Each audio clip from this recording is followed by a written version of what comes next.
Cranial. Good evening, everyone, once more.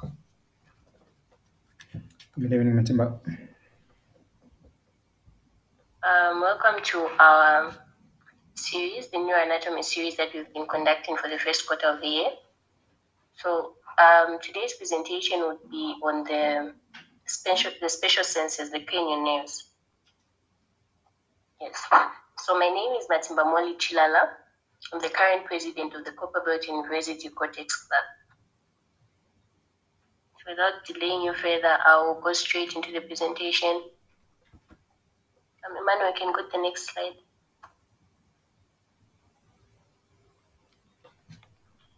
This is the layout of the presentation. We'll start with the introduction, and we'll talk about the cranial nerves in detail. We'll talk about the cranial nerve nuclei in the central nervous system. We'll discuss the clinical relevance, after which we'll summarize. You can go to the next slide.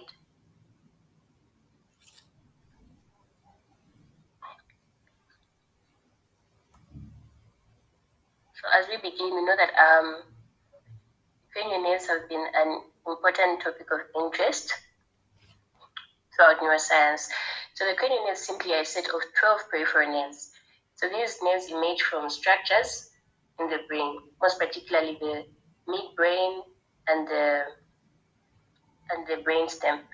So seeing that they're peripheral nerves, these are nerves that act outside the central nervous system. They do not act within the central nervous system. So these nerves innervate structures in the head, neck, and the abdominothoracic region. So there's only one nerve out of the 12 that will innervate structures in the abdominothoracic region. So all these nerves are paired structures, meaning that as they leave the central nervous system, they leave as a pair. So we can go to the next slide.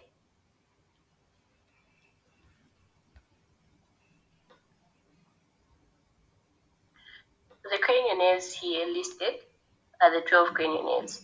So the first cranial nerve in order is the olfactory nerve. We have the optic nerve. The third nerve is the oculomotor nerve. The fourth one is the trochlear nerve, followed by the trigeminal nerve. And the sixth nerve is the abducens nerve. The seventh is the facial nerve. The eighth is the vestibulocochlear nerve. The ninth is the glossopharyngeal nerve. The 10th is the vagus nerve. The 11th is the accessory nerve. And the 12th is the hypoglossal nerve. So for those of us that are fans of Harry Potter, you can make a mnemonic to remember the order of these cranial nerves. So the mnemonic that I came across was, on they traveled and found Voldemort guarding very ancient Horcruxes. So I'm sure we might have come across many other mnemonics to help us remember these cranial nerves. If we have any other mnemonics in mind, we can text them, or rather we can send them via message within the application. So these cranial nerves will either have a motor function, meaning that they're going to innervate muscles, or they're going to have a sensory function, meaning they're going to receive impulses from various structures in the head and neck region, or the abdominothoracic region, which is only for the vagus nerve. And from these cranial nerves, it is important to note that the nerve with the longest intracranial course, meaning that the nerve that has the longest course within the cranial cavity, is the trochlear nerve, whereas the nerve that has the longest course generally is the vagus nerve. So when we're talking about intracranially, we're looking at the trochlear nerve having the longest course, whereas the vagus nerve has the longest course generally. Okay, move on to the next slide. When we're talking about the cranial nerves, for us to remember the important details, it is important for us to know the attachment to the brain, how they attach to the brain, how they emerge from the brain per se. It's important to know the association with the cranial nerve nuclei. That's how we'll be able to know whether they have a motor function, whether they have a sensory function, or maybe they have both motor and sensory functions. Then we need to know their functions, what muscles they innervate. And even when they do innervate these muscles, what action arises from them innervating these muscles. And would also like to know the lesions that arise from damage to these cranial nerves. You can go to the next slide. So this diagram here just simply shows a summary of where the cranial nerves emerge from the brain, where they attach to the brain rather. Yes. So beginning from the first cranial nerve, which is the olfactory nerve and the optic nerve, these two nerves are located in the forebrain. They're attached to the forebrain. So meaning that their embryonic origin is from the prosencephalon. And we go down to the oculomotor nerve. The oculomotor nerve attaches to the superior aspect of the midbrain. So I'm not certain if you're able to see. Emmanuel, could you zoom it in a little bit? Sure, let me try. Yes. So there where it's labeled oculomotor nerve, where it's attaching, that's the midbrain. That's the superior aspect of the midbrain. That's where the oculomotor nerve attaches. And the trochlear nerve attaches on the inferior aspect of the midbrain. And we go to the trigeminal nerve. The trigeminal nerve emerges from the mid-pontine region. So when we look at the structure of the brain, sorry, I don't have the slide view, but then I'll share it later on. When we look at the structure of the brain, from downwards going up, rather from the spinal cord, as the spinal cord forms the brain, we have the spinal cord, then we're going to have the medulla, followed by the pons, and then just above it, we're going to have the midbrain. So after the trigeminal nerve there, we're going to have the abducens nerve. The abducens nerve, the facial nerve, and the vestibulocochlear nerve. These ones are going to attach to the junction between the pons and the medulla. So if you can see there, they're quite on the same horizontal level. Then we can go to the glossopharyngeal nerve, which is cranial nerve number 9, as well as the vagus nerve, which is cranial nerve number 10, and hypoglossal nerve. So these ones arise from structures within the medulla, as we're going to see later on. They'll be illustrated much more clearly, followed by when you look at the three other nerves, which are the glossopharyngeal nerve, vagus nerve, and accessory nerve, these ones arise from structures within the medulla, as well as the hypoglossal nerve. This one also arises from structures within the medulla. We can proceed to the next slide.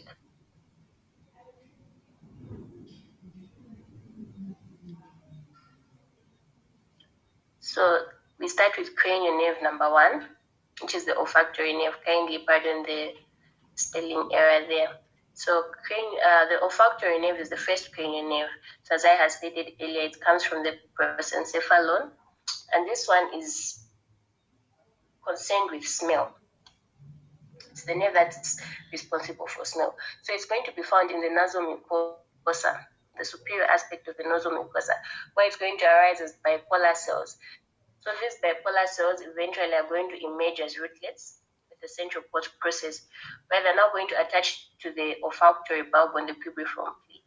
So the olfactory bulb and the cribriform plate there, these are structures that are located on the ethmoid bone.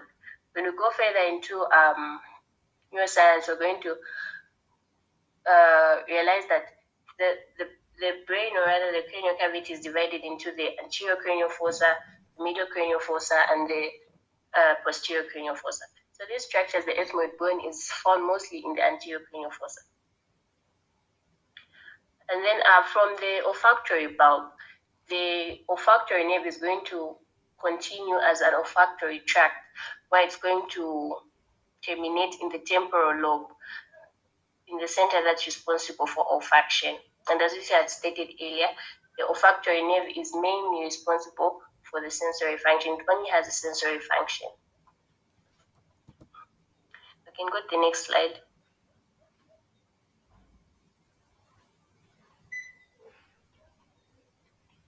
So this slide just simply illustrates how the olfactory nerve arises from the nasal mucosa, as rootlets there, and then eventually they emerge as a central root and converge into the olfactory bulb, which is located on the cribriform plate. So the cribriform plate is a structure that is found on the ethmoid bone. We can go to the next slide. Look at the optic nerve. So the optic nerve is the nerve that's responsible for receiving sensory information from our eyeballs, meaning that it's the one that's responsible for carrying information from the eye so that it can be perceived in the brain and interpreted so we know what we're looking at. So the optic nerve, to begin with, is not a true peripheral nerve. So why do we say this? Because there are two main reasons. Peripheral nerves are nerves that are myelinated by Schwann cells, and nerves that are located in the central nervous system will be myelinated by oligodendrocytes. But when you look at the optic nerve, it's going to be myelinated by oligodendrocytes. So that's one of the main reasons. It's not myelinated by Schwann cells as compared to the other peripheral nerves. And then the second reason is that the optic nerve is mainly affected by lesions or conditions that will only affect nerves in the central nervous system. For example, multiple sclerosis. Multiple sclerosis is only going to affect nerves that are located in the central nervous system, and the optic nerve happens to be affected when someone suffers from multiple sclerosis. So the optic nerve also carries a sensory function. It has no motor function, and as I said earlier, it brings visual information to the brain. So if we can move to the next slide so I can illustrate properly. Yes, there. So this is a diagram that's illustrating the eyeballs and how the optic nerve images from the eyeballs through to the brain. So the optic nerve is going to arise from photoreceptors in the retina at the back of the eye. So as you can see there, it's arising from the back of the eye. And there, these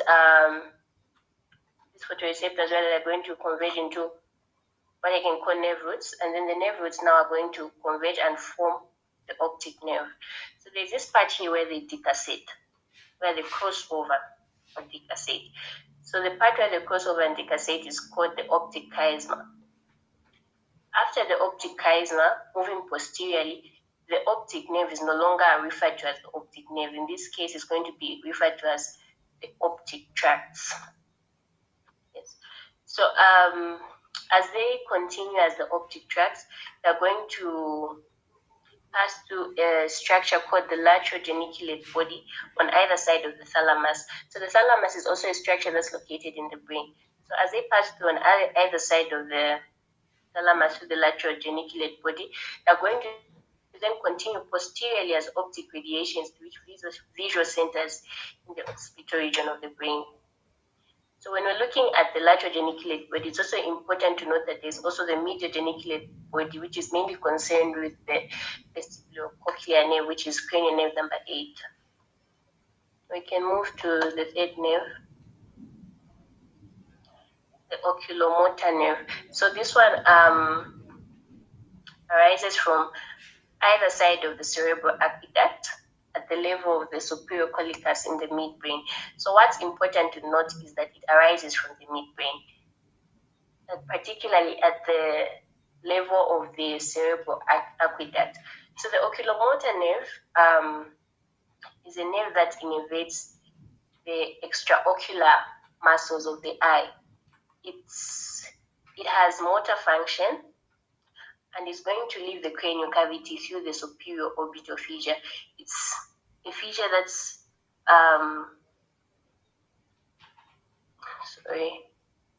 so it's going to leave the cranial cavity through the superior orbital fissure. So the oculomotor nerve, when it innervates the extraocular muscles of the eye, it's going to be responsible for eye movements, constriction of the pupil, which is meiosis, and the lens. So we can move to the diagram on the next slide.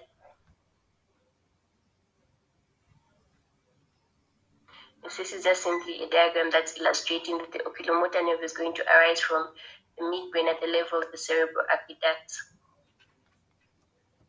We can go to the trochlear nerve.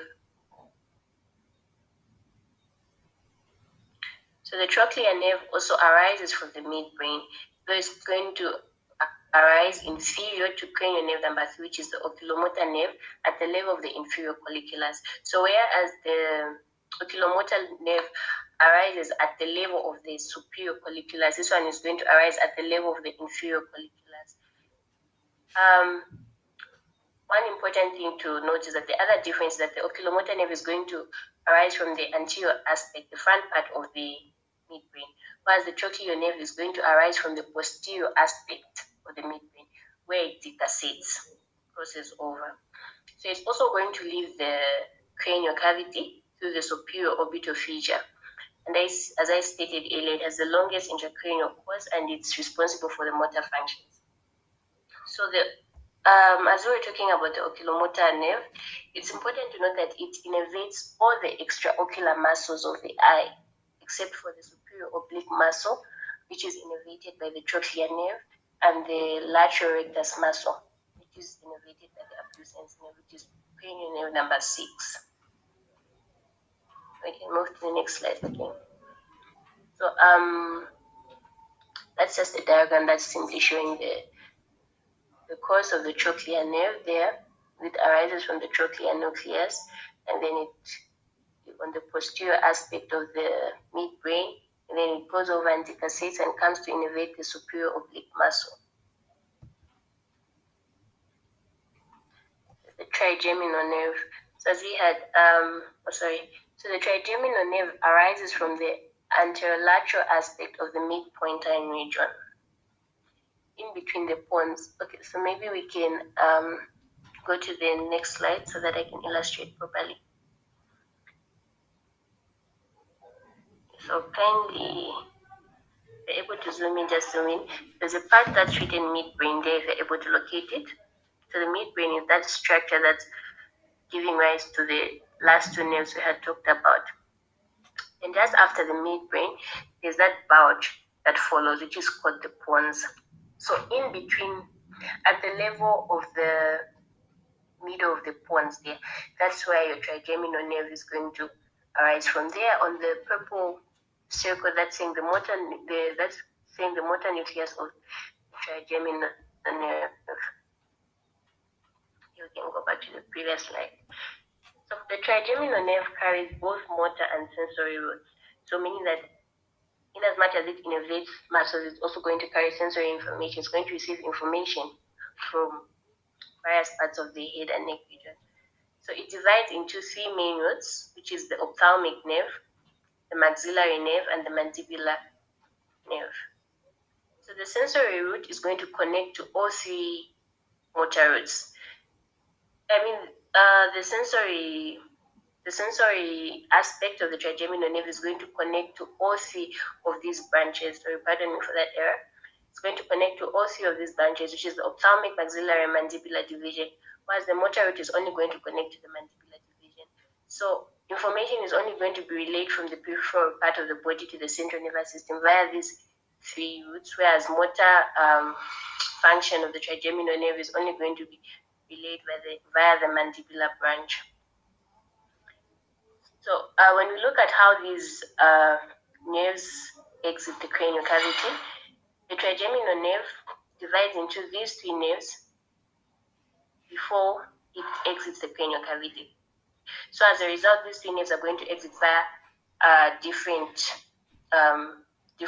exits. So for the ophthalmic branch, it's going to exit via the superior orbital fissure. So when you look at the other nerves that we are talking about, so far we have noted that there are three nerves that are going to exit to the superior orbital fissure. There's the oculomotor nerve, there's the trochlear nerve, and the ophthalmic nerve. Then the maxillary nerve, which is the second branch of the trigeminal nerve, is going to exit via the foramen rotundum, and this maxillary nerve is going to innervate the zygomatic region. So the zygomatic region is that part of your cheeks, that one that anyways goes like putting blush on, or when you smile and you talk about high cheekbones, that's the zygomatic region. It's also going to innervate the upper lip, whereas the ophthalmic nerve is going to innervate the orbit of the eye, the forehead, and the nose. So the last branch, which is the which is the mandibular branch, is going to exit via the foramen oval in the cranial cavity. And this one is going to innervate the buccal skin, the lower lip, and the skin of the mandibular region.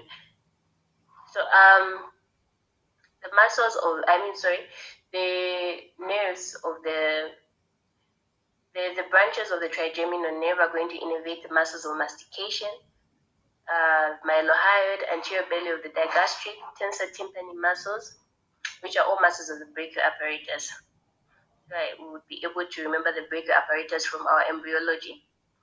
And then they're going to receive sensation from the scalp, the face, the orbit, the anterior two-thirds of the tongue, and the paranasal sinuses. The diagram here just simply illustrates how the trigeminal nerve is going to emerge from the mid-pointer region, and then it's going to form a trigeminal ganglion before it divides into the ophthalmic, maxillary, and mandibular branches. So the next nerve is the abducens nerve. The abducens nerve arises from the pontocerebellar angle, which is simply, it can also be referred to as a structure that's in between the pons and the medulla. So if we can just go back to the previous slide. So where we can see the bulge at the pons. And just where the bulge ends, there's what's labeled the medulla. So in between the pons and the medulla, that's where we're going to have our abducens nerve arising from. So it arises from the most medial aspect of the pontomedullary junction. So as stated earlier, this one is going to innervate the lateral rectus muscle, which is responsible for abducting the eyeball, meaning making the eyeball move away from the midline of the body. The abducens nerve only carries a motor function. We can go to the next slide. Yes. So that's a diagram just showing where the abducens nerve is arising from. So it hasn't given a clear-cut difference on the or a clear-cut difference between the pons and the medulla. So it's going to cross through the cavernous sinus, through the superior orbital fissure before it finally innervates the lateral rectus muscle. And for the facial nerve, the facial nerve is also going to arise at the same level of cranial nerve number 6, which is the pontomedullary junction. So cranial nerve number 6 arises from the most medial aspect, and just lateral by the side of cranial nerve number 6. That's where the facial nerve is going to arise from. It's going to exit the cranial cavity from a different route as compared to cranial nerve number 6. So they arise from the same level. It's going to exit via a different route to the internal acoustic meatus, to the stylomastoid foramen.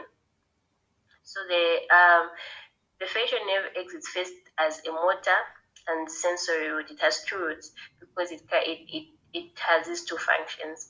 So after it has exited to the stylomastoid foramen, the two nerve roots are going to drain out to form the facial nerve proper. It's going to become one nerve. So the facial nerve is responsible for the muscles of facial expressions, the various facial expressions that we give in various circumstances is due to the facial nerve. So it's also going to be responsible for gland secretion and taste sensation. So this one also receives sensation from the middle ear, the nasal cavity, the soft palate, and the anterior two-thirds of the tongue, as well as the external auditory meters.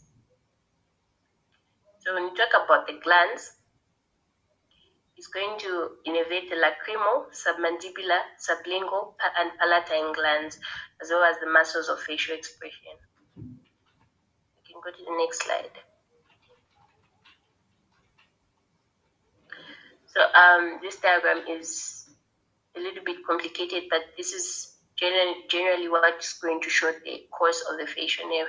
So from there where it arises, at the top left corner there, we can see that is what's written the lacrimatory nucleus, the superior salivatory nucleus, the motor nucleus, the nucleus of tractus solitarius, and the spinal nerve of the vagus. Yes, so these are the various nuclei that are concerned with the facial nerve, which we're going to talk about later on.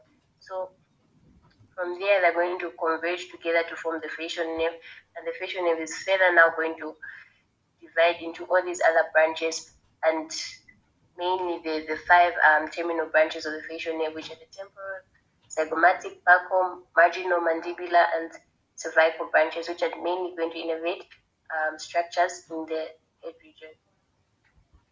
Okay, move to the next slide.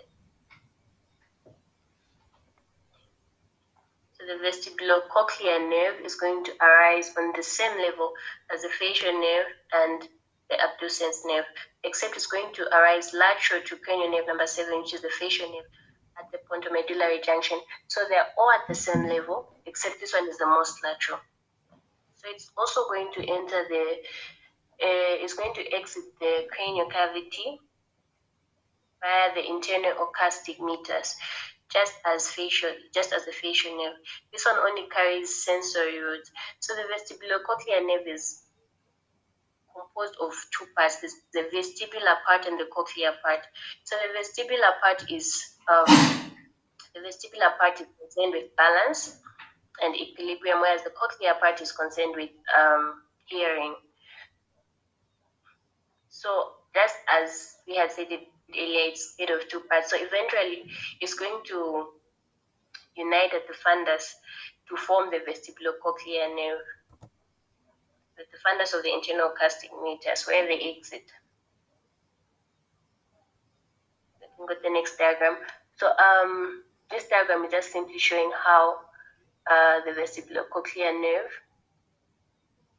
arises. So from the bottom right corner there, we have the cochlear division and the vestibular division. So though they have not exactly shown that they're united, they sort of look separate at the level of the internal acoustic meters, but this is the level where they unite. So the cochlear division is going to go and innervate the cochlea of the ear, where it's going to be responsible for hearing, and then the vestibular portion is going to proceed further and be responsible for balance and equilibrium. Move on to the glossopharyngeal nerve. So when we look at the glossopharyngeal nerve through to the hypoglossal nerve, which is cranial nerve number 9, 10, 11, and 12, these four nerves arise within the medulla. So could we go to slide number 30.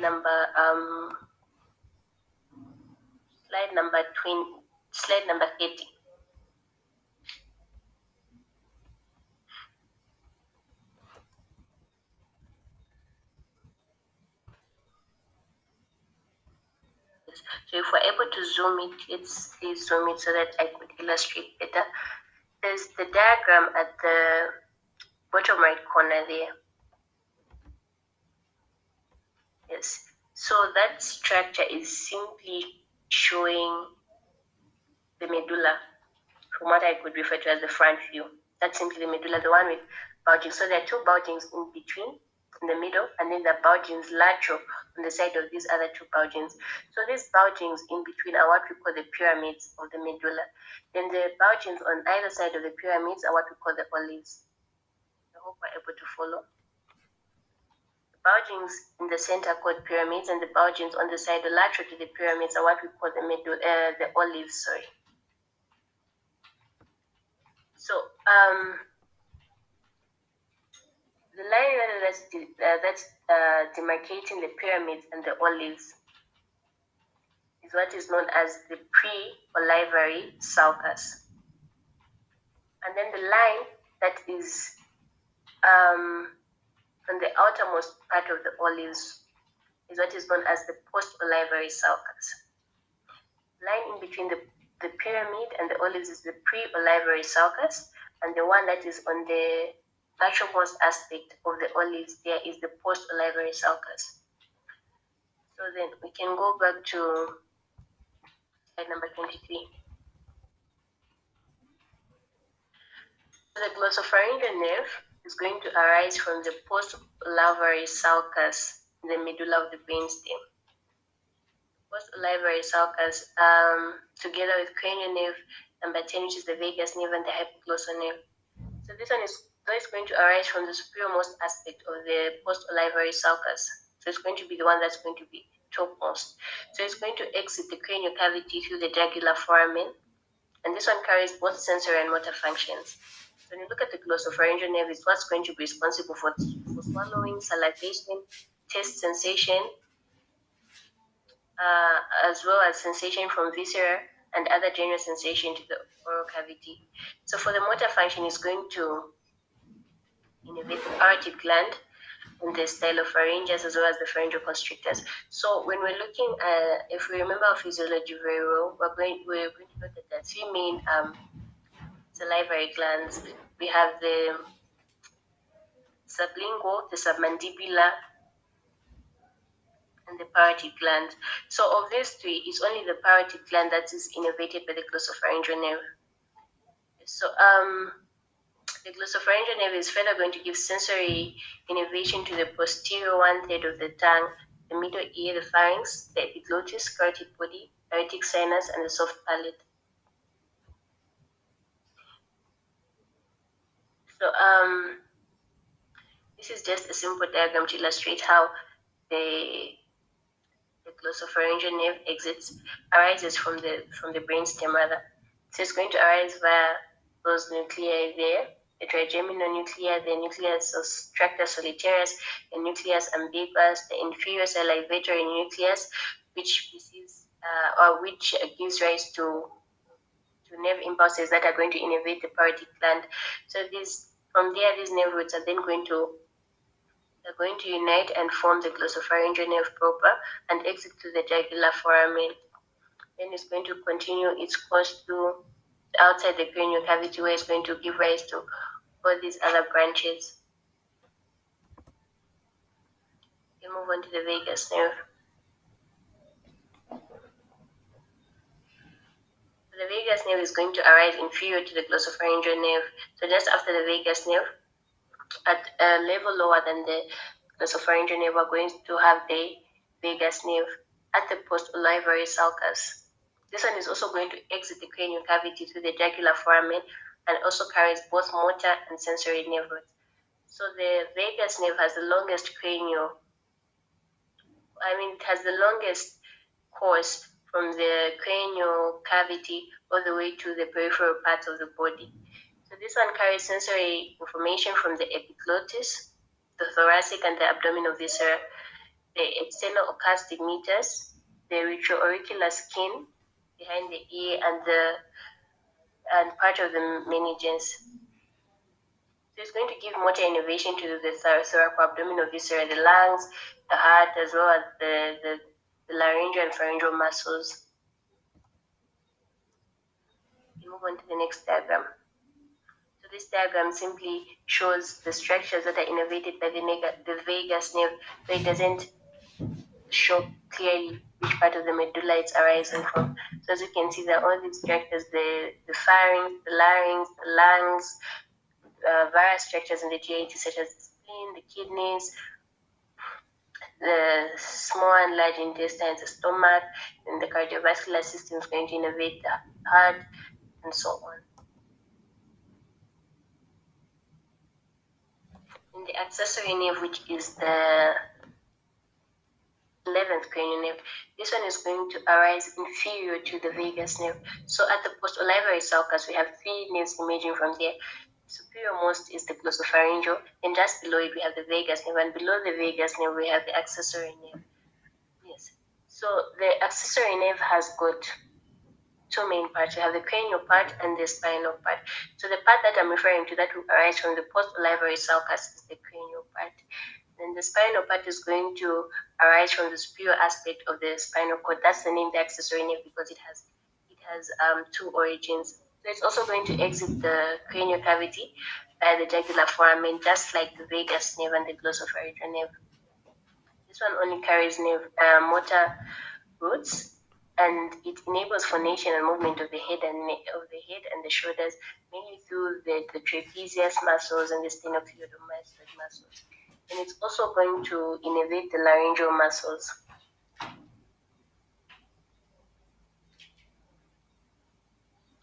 So this is just a diagram showing the nuclei that the nerves are arising from. And just before we go further, the nuclei that we're referring to here in the central nervous system are simply structures, centers that are going to relay sensory information, interpret it, and then are going to send the impulses via motor nerve roots so that a specific function can be performed. So you have one of the special senses senses something, so it's going to relay that information via sensory routes to the central nervous system. And in the central nervous system, there are specific nuclei, specific centers that are going to be responsible for interpreting this information. And once the information is interpreted, it's going to send out impulses via the appropriate motor nerve route so that particular function is achieved. Okay, so for the accessory nerve, we're mainly talking about the nucleus ambiguous, the spinal nucleus of the accessory nerve, that are going to give rise to these particular impulses. Yes, and then they're going to send them to the accessory nerve there, as you can see below it's going to innervate the trapezius muscle and the sternocleidomastoid muscles.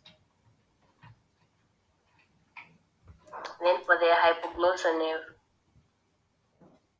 the hypoglossal nerve is the 12th cranial nerve, the 12th and the last cranial nerve. So this one is going to arise from the pre-olivary sulcus in the medulla. So we talked about the post-olivary sulcus, which is the most lateral sulcus, and then we're now talking about the pre-olivary sulcus in between the medulla and the pyramids. So this one is going to exit via the hypoglossal canal, and it's going to have motor functions only to allow tongue movements in speech and swallowing. So it's mainly concerned with tongue movements. And you know that the tongue is the one that helps us. It's one that helps us enable that our food is chewed properly, and even as we are speaking, it's the one that also enables that our speech is correct. So we can move on to the next slide. When you look at the diagram on the bottom right corner, the one we were referring to earlier, that's the main focus here. As you can see, it's arriving from the pre-olivary sulcus. That's where its nerve roots are arising from. And then they're going to converge and form the hypoglossal nerve proper. So we can move on to the next slide. We're now looking at the cranial nerves and the nuclei. So as we had stated earlier, the nuclei of the cranial nerves are simply centers that are going to help translate the information that's coming from sensory routes, and then after they translate the information, they're now going to relay this information via motor routes. So the nuclei could also be referred to as also structures where some of these nerve roots arise from. So this is a cross section of the spinal cord. So I wanted us to start from here because I think it would be easier to understand. So in the center of the spinal cord there, we can see this H shape, which is darker. It's gray, so to say, dark gray. And then outside this H shape here is lighter part of the spinal cord. So this H shape is what we refer to as the gray matter of the spinal cord.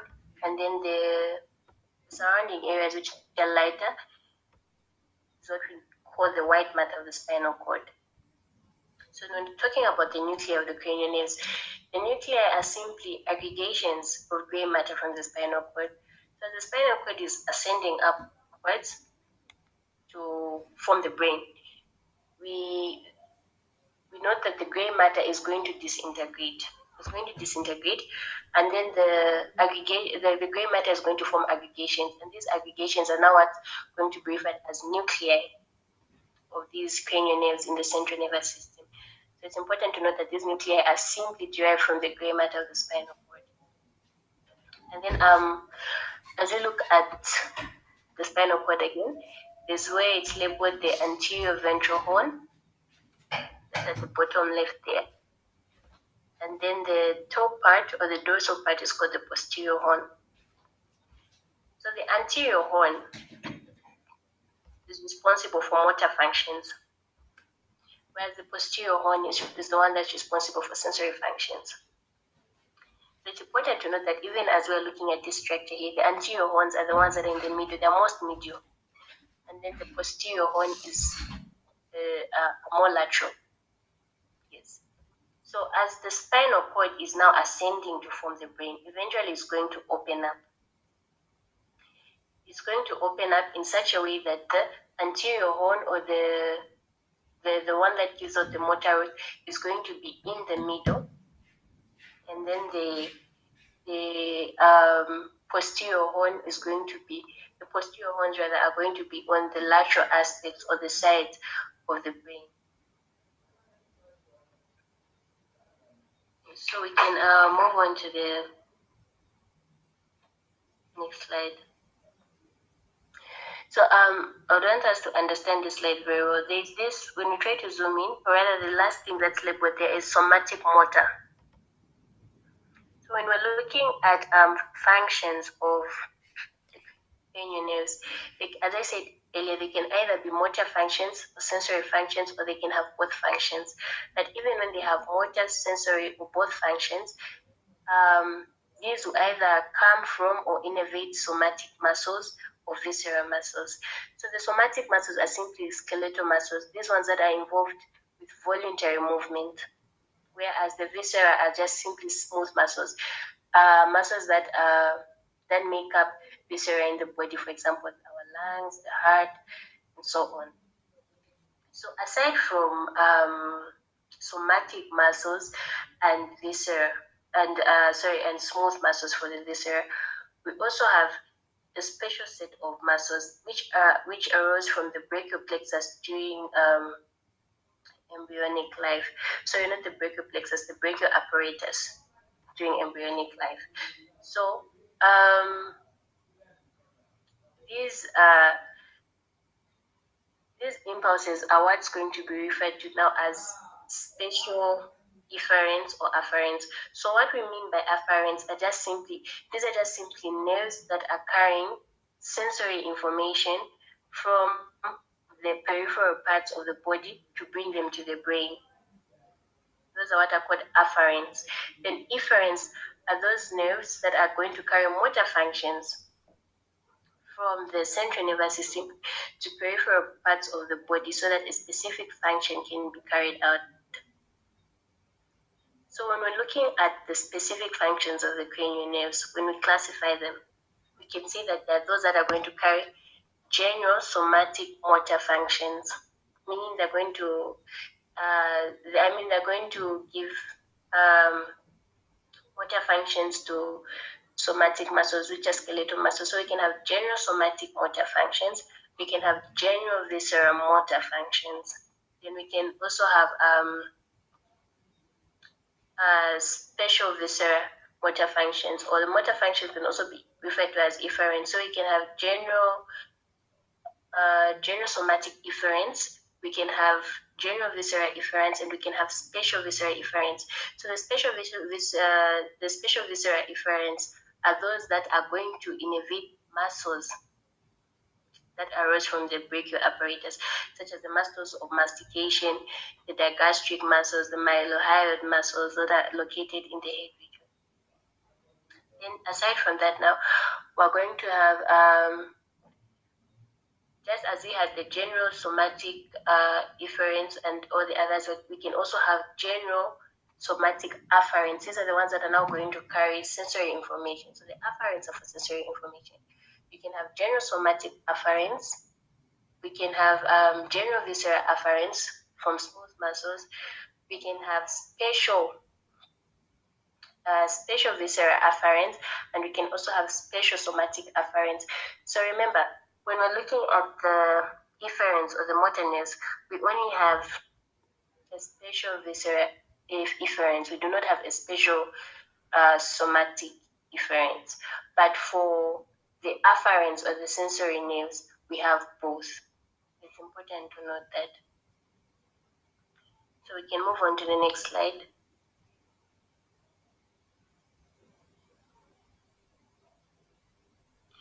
So this is simply a table that's summarizing the cranial nerves as well as the nuclei and their function. Yes. So we can start with the first cranial nerve, which is the olfactory nerve. So the olfactory nerve does not have a special nuclei. So as we said, the olfactory nerve is going to arise from the superior aspect of the nasal mucosa. So the function is that it has a special viscera afferents, so meaning it's only sensory. Remember that the afferents, these are just abbreviations. The afferents are sensory in function. So it's going to have a special viscera afferents, a special meaning that it's receiving information from structures that arise from the brachial apparatus. So it's going to relay smell to the brain, and then after it relays smell to the brain, there within the forebrain, that's where specific impulses will be generated and the specific action will take place. The second cranial nerve also doesn't have a special nuclei, the optic nerve. So this one has special somatic afferents. Has special somatic afferents. Afferents meaning that it's bringing information, it's carrying sensory information from the peripheral parts of the body. And somatic meaning that it's carrying information from skeletal muscles or information from the part of the body that's able to carry out voluntary functions, which is the eye. Then when we come to the oculomotor nerve. The oculomotor nerve has two main nuclei. So remember, the oculomotor nerve is responsible for movements of the extraocular muscles of the eye. And so it has two main nuclei. We have the nucleus of the oculomotor nerve, and then we have the Edinger-Westphal nucleus. I'm sure we've come across this nucleus many times. So this Edinger-Westphal nucleus is associated only with the oculomotor nerve. So from the nucleus of the oculomotor nerve, we're going to see that the specific function that is carrying out it has general somatic efferents. So meaning that it's motor, meaning that it's motor, and then it carries motor impulses to skeletal muscles because of the somatic aspect. And then when we look at the impulses that are being carried from the Edinger-Westphal nucleus, it's going to give us it's going to give out general visceral efferents, meaning that it's carrying impulses to smooth muscles of the eye that are not involved in voluntary movement, rather they have involuntary movement. And it's a efferent, so it gives out motor information. So as we had stated earlier, the oculomotor nerve is associated with motor information. So if you're able to recall what type of impulses these cranial nerves have, whether they have sensory they have sensory, motor, or mixed functions, you are also quite able to derive the specific functions, such as the special visceral afferents, special somatic afferents, and the like, as long as you're also able to recall what muscles they innervate. So when you move on to the trochlear nerve, which is the fourth cranial nerve, so remember the oculomotor nerve is going to innervate all extraocular muscles except the muscles that are innervated by the trochlear nerve and those that are innervated by the abducens nerve. So for the trochlear nerve, it has its own nucleus, which is called the nucleus of the trochlear nerve, which is easier to remember. And remember, we said that the trochlear nerve is motor, so it's going to give out an efferent, and from this efferent, it's going to give out efferents to somatic muscles, or rather voluntary muscles, which is the superior oblique muscle. So it's going to carry the function of the general somatic efferent. When we move on to the ophthalmic nerve, the ophthalmic nerve, maxillary nerve, and mandibular nerve. So these ones are branches of the fifth cranial nerve, which is the trigeminal nerve.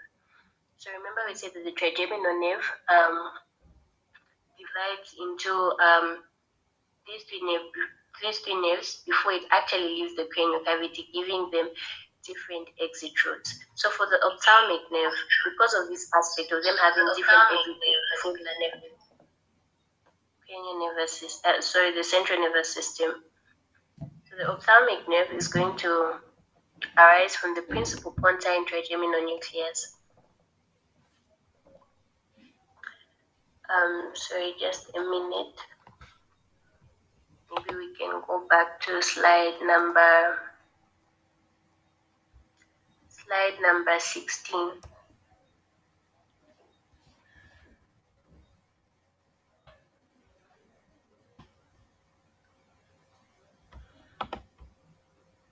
Sorry, just a second.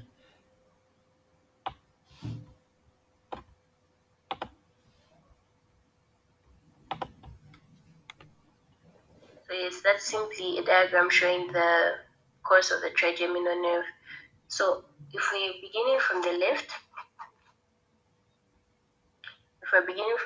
there where we have the ophthalmic branch, the maxillary branch, and the mandibular branch, we're moving into the cranial cavity, away from the peripheral parts of the body. So as we move into the cranial cavity, these three nerves are going to unite to form the trigeminal ganglion, which is then going to continue as the trigeminal nerve. So the ophthalmic branch there is going to receive its information from the from the from its own nucleus, whereas the maxillary branch and the mandibular branch are also going to receive their own information from their own nucleus. So the ophthalmic branch is going to receive its information from the principal pontine uh, nucleus of the trigeminal nerve. The maxillary branch is going to receive its information from the mesencephalic nucleus of the trigeminal nerve, and the mandibular branch is going to receive its information from the spinal nucleus there. So when we look at the structures that are labeled on the bottom right there, where it's saying sensory nuclei of the trigeminal nerve, is the mesencephalic nucleus, which is for the maxillary branch.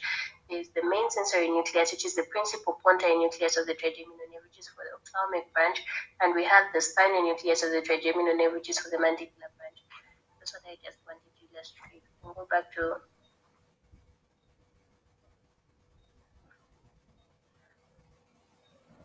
sorry. We can go back to slide number 83. So as we had seen earlier, the ophthalmic branch of the trigeminal nerve is going to arise from the principal pontine trigeminal nucleus, which is going to give out geniosomatic afferents. So rather, it's going to receive information from skeletal muscles in the head and neck region. So the maxillary nerve is also going to receive information from the peripheral parts of the body, particularly in the head region, and transfer them to the mesencephalic nucleus in the central nervous system. So it's also going to have geniosomatic afferents, and then the mandibular nerve is also going to carry geniosomatic afferents and relay them to the spinal nucleus of the trigeminal nerve. So it's also important to note that aside from these three, just before the trigeminal nerve divides into these three branches, it's going to give out special visceral efferents for the muscles of mastication and other muscles arising from the brachial plexus. So aside from it having genospatial afferents, it's also going to have special visceral efferents, meaning it's going to innervate muscles that arose from the brachial apparatus, which are the muscles of mastication. We can move to the next slide. So for the abducens nerve, remember I said that the abducens nerve gives out motor function and it innervates the lateral rectus muscle, which is responsible for attraction of the eyeball. So this one, it has its own nucleus, which is called the nucleus of the abducens nerve. Should be easy to remember because it only has one nucleus and it's giving out motor information. So it's easier to remember. Say it's going to have a geniosomatic efferent function. And we can move on to the facial nerve. So the facial nerve has a number of nuclei which are associated with the facial nerve. So the first one is the superior salivatory nucleus. So this superior salivatory nucleus is going to relay information to two of the three main salivary glands that we talked about, the sublingual and the submandibular glands, whereas the parotid gland is going to receive its information from the glossopharyngeal nerve. So for the superior salivatory nucleus, the function that it carries is geniovisceral efferents because the salivary glands have smooth muscles, and because they're carrying a motor function to have geniovisceral efferents. And the next nucleus is the motor nucleus of the facial nerve.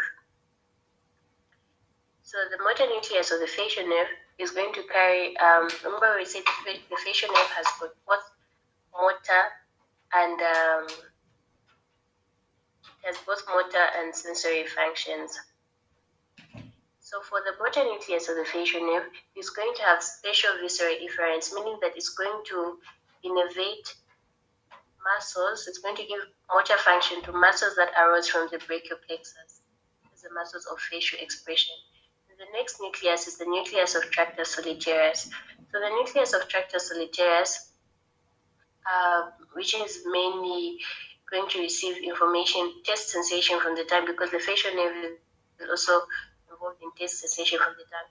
The taste sensation from the tongue is going to be received through general visceral afferents and special visceral afferents, because the tongue also arose from some of the structures in the brachial apparatus. So it's going to have two functions: the general visceral afferents and the special visceral afferents. And then the last nerve of the facial nerve is the spinal nucleus of the trigeminal nerve. The spinal nucleus of the trigeminal nerve, which also received information from the mandibular branch of the trigeminal nerve, is also going to be associated with the facial nerve.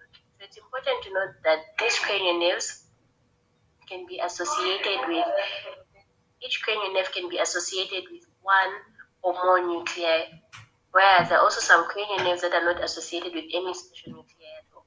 And even these nuclei that are located in the central nervous system can be associated with one or more facial nerves, which could be a different combination from what that particular nerve was associated with.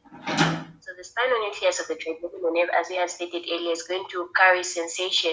Therefore, it's going to give a function of the general somatic afferents. Then we can move on to the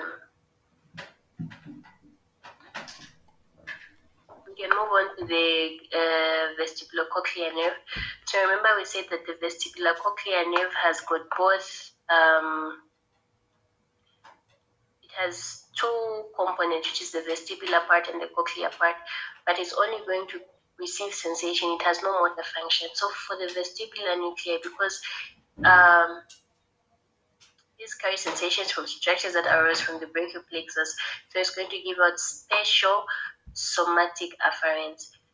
Just like the cochlear nucleus is also going to give out special somatic afferents. So we can move on to the ninth cranial, which is the glossopharyngeal nerve. This one is also going to be associated with a number of nuclei. So we have the nucleus ambiguous, we have the inferior salivatory nucleus, the nucleus of tractus solitarius, and the, I can't see what's written down. Okay. So when you look at the nucleus ambiguous, this one is also concerned with taste sensation. So this one is going to receive it's going to receive general visceral afferents, meaning that it's going to receive sensation from smooth muscles within the head region, and then it's also going to give out special visceral afferents because it is also concerned with muscles that arose from the brachial apparatus. And the second one is the inferior salivatory nucleus, which is the salivatory nucleus that is going to give out information to the parotid gland. So the sublingual and the submandibular glands got information from the superior salivatory nucleus of the facial nerve, whereas the inferior salivatory nucleus is going to give out information to the parotid gland. And because it's not a voluntary function, it's going to give out general visceral efferents. So these are motor functions. Then we have the nucleus of tractus solitarius, which carries two functions. So we talked about we talked about the special visceral afferents, and we also talked about the general visceral afferents. And the last nucleus is the spinal nucleus of the trigeminal nerve. This one is concerned, as I had stated earlier, it's concerned with the mandibular branch of the trigeminal nerve. we have also seen that it's also associated with the facial nerve.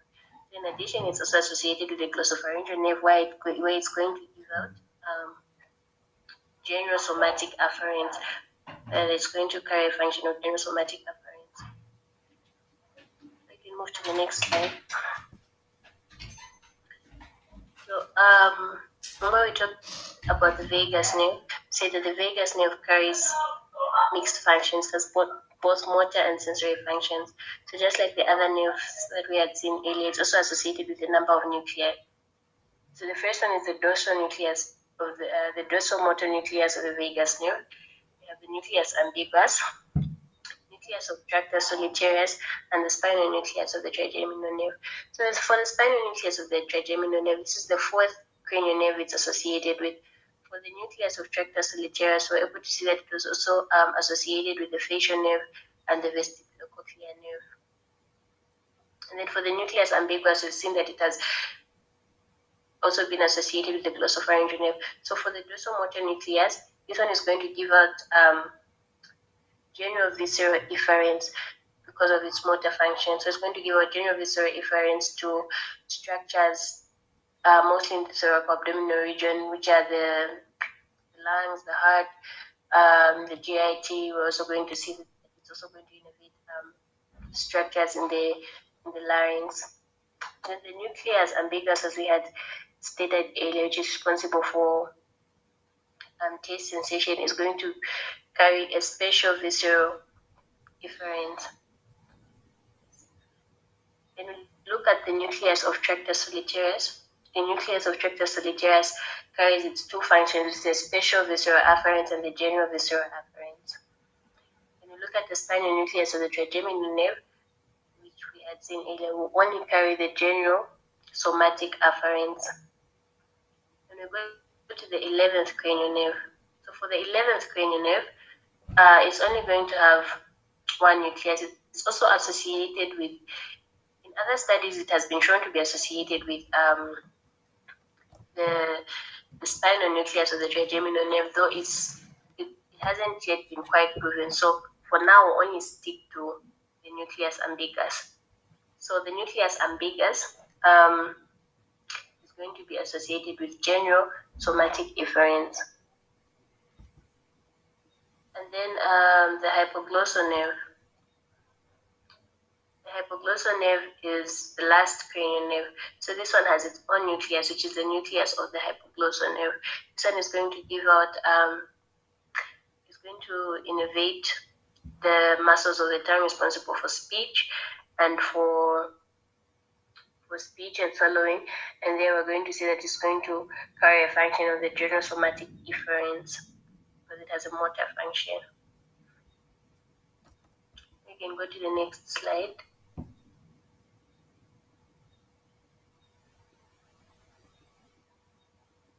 So when we talk about lesions of the olfactory nerve, the lesions of the cranial nerves. The lesions of the cranial nerves are not quite hard to derive once we know the functions of the cranial nerves, and we're able to tell what will go wrong once these nerves are either damaged or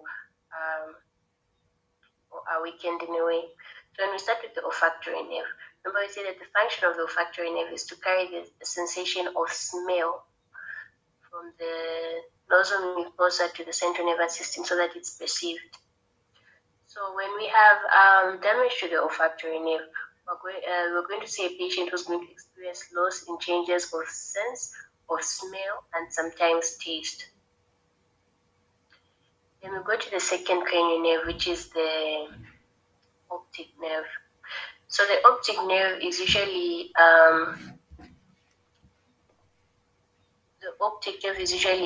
accustomed to a number of lesions, but one of them that we can talk about here is bitemporal hemianopia.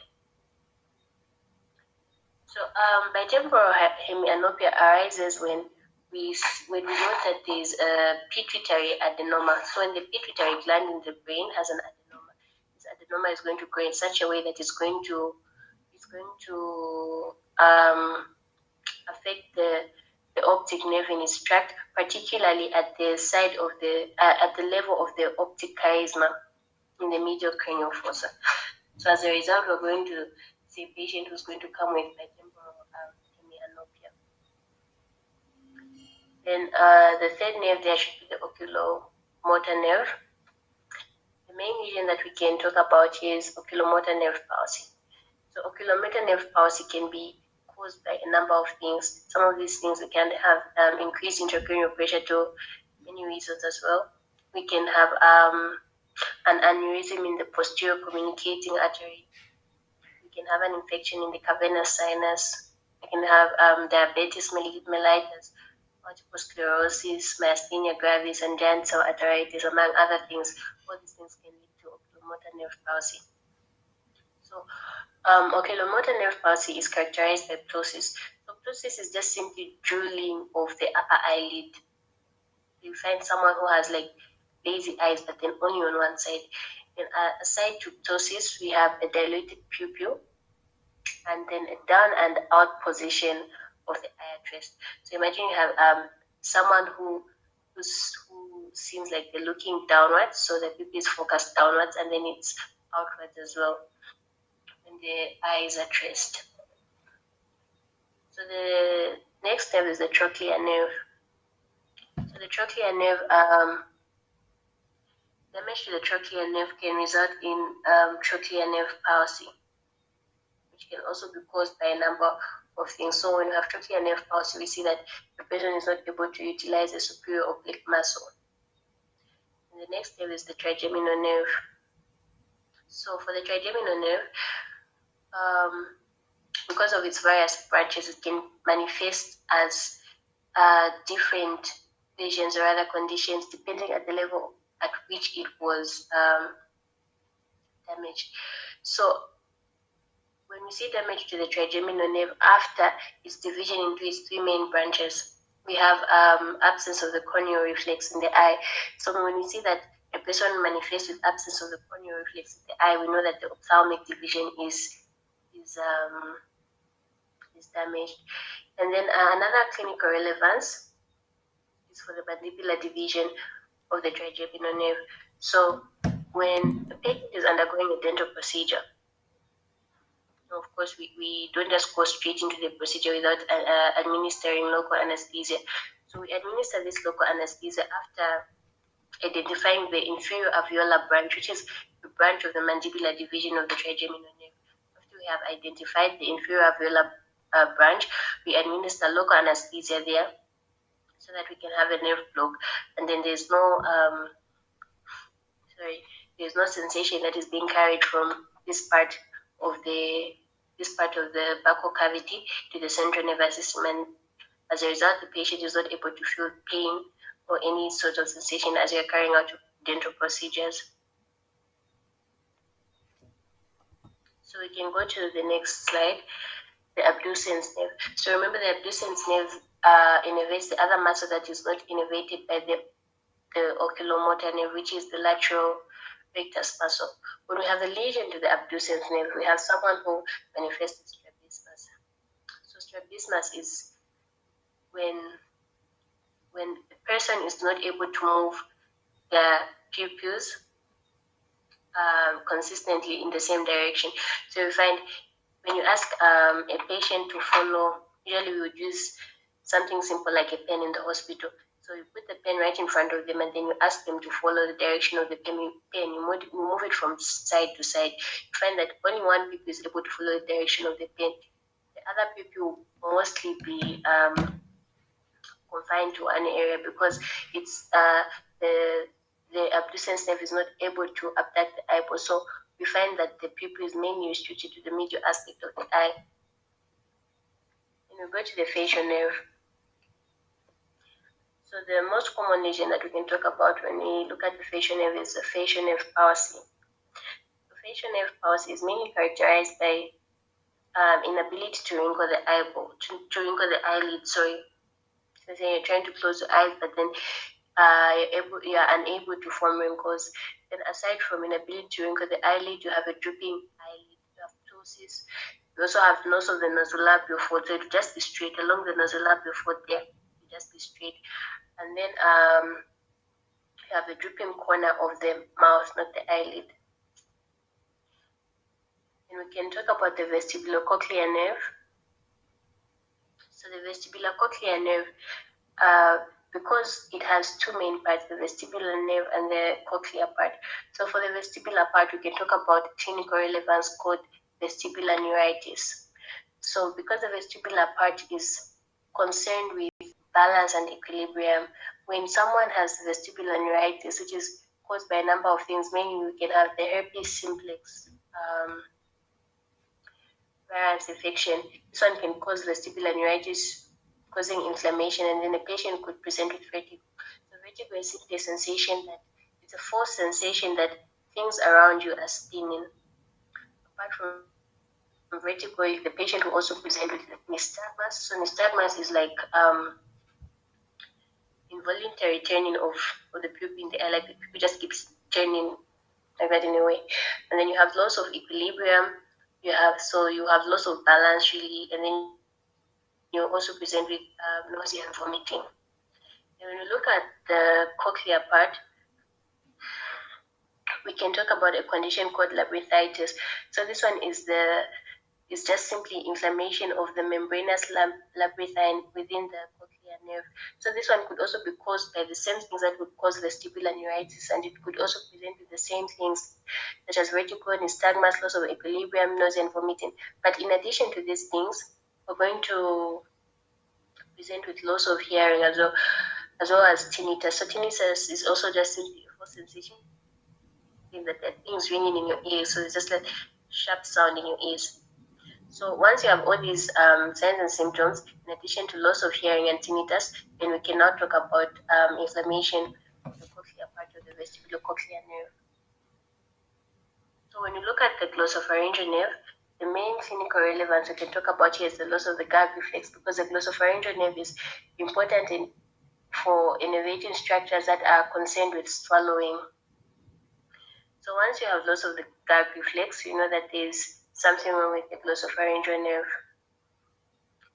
Then for the vagus nerve, injury to the vagus nerve also depends on at which level the vagus nerve is injured. It can either be injured from its roots or maybe further down towards its course. But when we talk about it being injured more peripherally, away from the central nervous system, we can group these into the cardiovascular injuries, injuries of the GIT, and so on.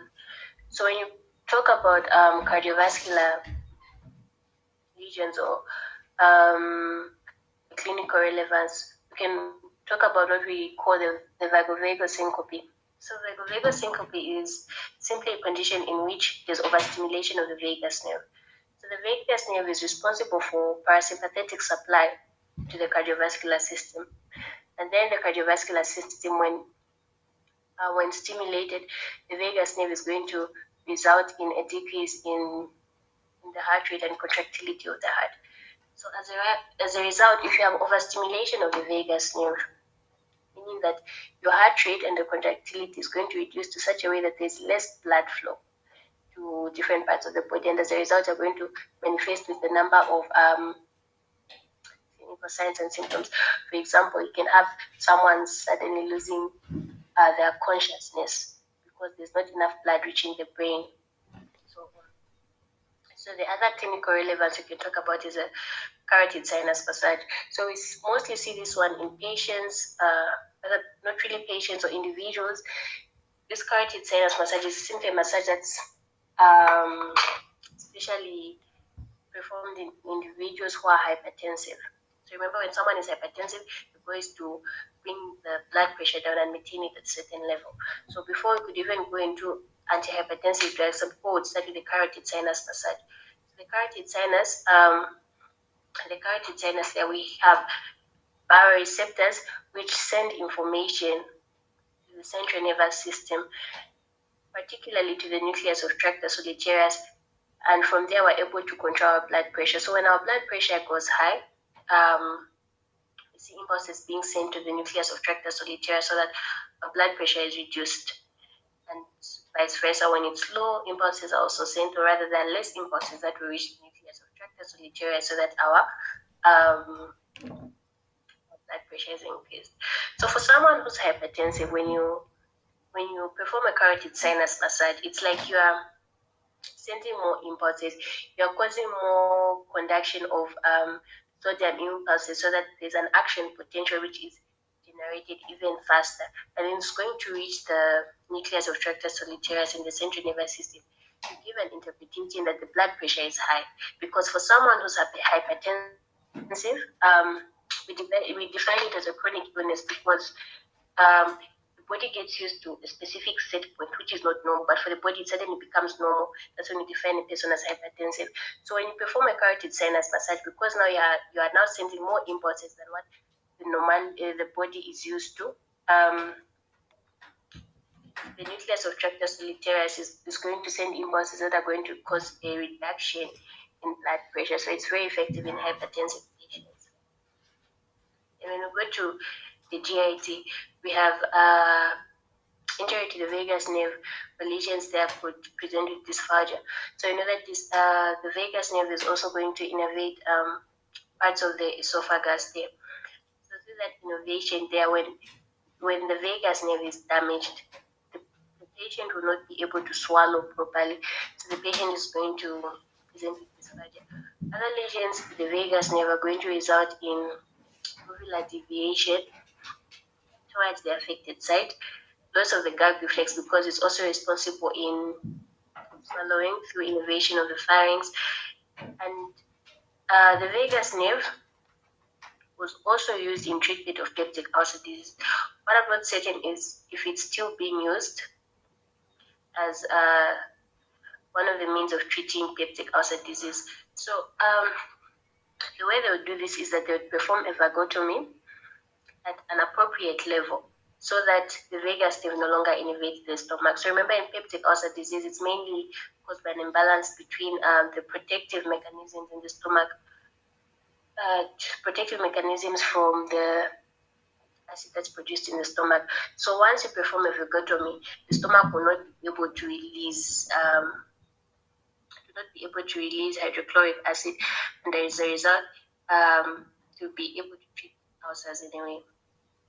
So the vagus nerve, when damaged, also will cause hoarseness due to its branch, the right laryngeal nerve.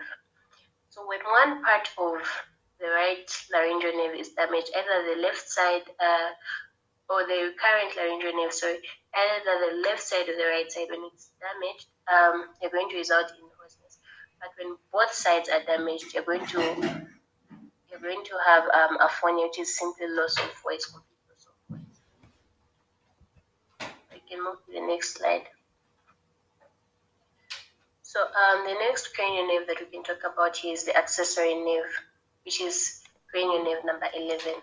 So when the cranial nerve number 11 is damaged, we're going to result in muscle wasting and paralysis of the sternocleidomastoid muscle mostly. So remember the accessory nerve is going to innervate the sternocleidomastoid muscle as well as the trapezius muscle.